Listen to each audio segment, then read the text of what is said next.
it's special. It's special to be back here. It's such a special environment and community. We've gotten to the point right now where everybody kind of looks at it like, you know what, it's one of their own, like you said, and we're hoping to kind of instill where it's been a few years before. You're like when Coach Stein got here in 2003, him and Coach Carson did such a great job of putting this program on the map, and we're hoping to make sure we, incorporate some of their days in, make sure we remember those guys that really laid the foundation for this program all those years ago, and understand it's not always been success. We've kind of been to that point the last few years, but we're working to get it back on track. So with the transition coming in here, what's been the toughest part for you? You've been with a very successful program over these years, just instilling that type of mindset into this program that's seen so many changes over the number of years. Right. I think it's just the hardest part at first was making sure that the kids understood that we care about them not only on the field but off the field as well. Getting them to trust us was our first goal, and it's actually going a lot quicker than what we were hoping for. They're a great group. They've done a great job. And with all the changes the past few years, I know it's hard for them to kind of latch on, like, it's kind of hesitant about it.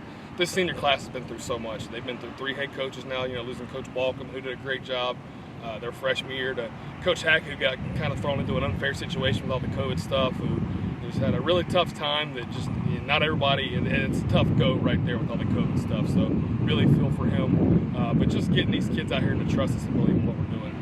Learn a new system again, but they've done a really good job accelerating the process, and we couldn't be more pleased right now. And just talk about some of that young talent that the county has seen over the years, McFadden and gosh, now I just forgot the other kid's name now. You're the running back. Jaden Golder. Yes. So those two guys, they're doing an unbelievable job. Tony's a special talent, and Jaden is as well. I think everybody looks at Tony as like, he's more of a scat back. He put his nose in there and put in tackle, no issue.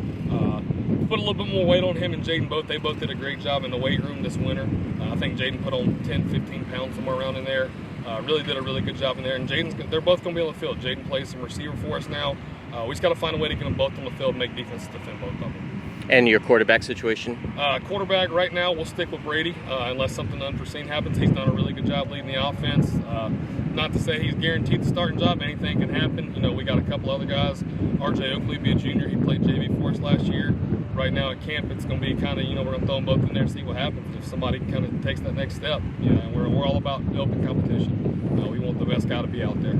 Now, one thing that does not make your job easier, being in a 4A school, doesn't leave much room for error. Galvanizing this team. I know you're going off to team camp for the next few days. Yes, sir. The importance of getting off on a good foot, and maybe not wins or losses, but just coming off the field on a Friday night, feeling good about the effort being put in. Right. We feel very important about having success early in the year. Our non-conference schedule is very tough. We opened at Olympic, who has a great football team.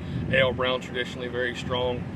We played Cox Mill this year. We didn't get a chance last year. We had a COVID situation. Ended up playing some occasionally, but they're reloaded, ready to go. That's a really good offense out there, and their defense continues to get better every day. I think their coach does a really good job. Then we get Rocky River, who is probably one of the most athletic teams in the state. A lot of physicality, a lot of size. And then, no easy ones to wrap up with Monroe. Coach Sal does a great job. They're good year in, year out. And then, of course, we get to walk into what I believe is the toughest conference in the state. You get Cuthbertson, who Coach Kavanaugh obviously is not there anymore. Done a great job getting those guys ready to go. I know the coach that just came in is going to do a good job. He was in Wingate last year. I know they're excited about what they got over there. A lot of size and talent. Piedmont continues to get better every year. Coach Braswell, those guys really get their hands on it over there. And then, of course, we won the gauntlet the last 3 games of the year. You get Weddington, Marbridge, and Blue Ridge, who honestly on their best nights can compete with any team in the state and beat any team in the state. So it's a matter of we want to feel some success early, like you said, not only from wins and losses. We want to compete. We got to find a way to keep ourselves in games, and we've been working hard this summer on getting in better shape, getting stronger physical condition, so we can hopefully push games into the fourth quarter and find a way to win.